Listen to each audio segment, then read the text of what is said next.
Michael Clyne is a senior analyst for Drum Cusack, the firm specializing in risk assessment. How much is fact and how much is fiction?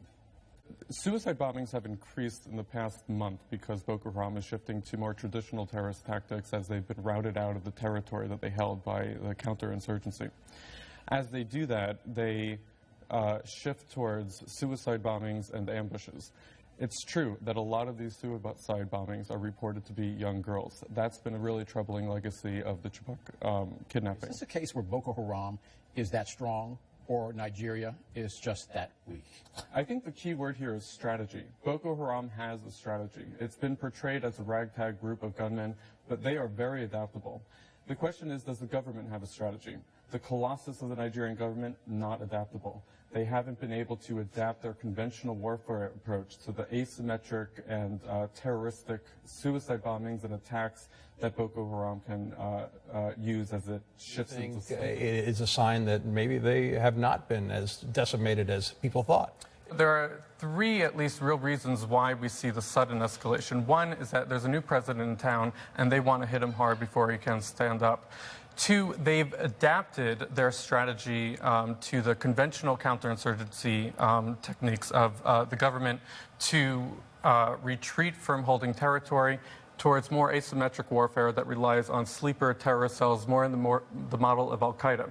The third reason is that we're in the middle of the holy month of Ramadan, and that is actually an ISIL prerogative. Okay, so what are the implications of his win on Nigeria's two militant movements, Boko Haram in the north and the Niger Delta militancy in the south? Right, so Nigeria basically has two historic militant movements. One everyone knows about right now is Boko Haram, which is raging in the northeast of the country, the region where Buhari himself is from.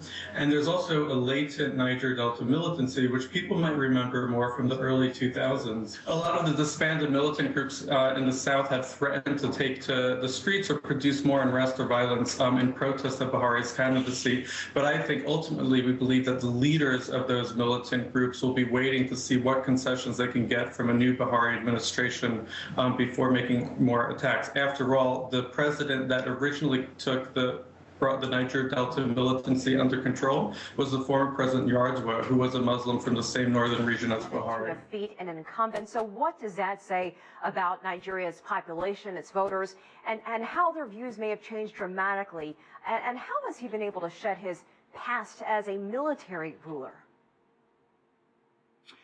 It's a major sign of Nigeria's maturity as a democracy, how far it's come just from 1997 when multi-party elections began. Like I said, I think the greatest impact that Buhari has had so far was his election. His election did more to instill confidence and unite the country than probably anything in the past 18 years. Nigeria is an extraordinarily young country. 70% of its population is under the age of 30. So starting or getting off on the right foot now in 2015 could mean a lot for its own political development.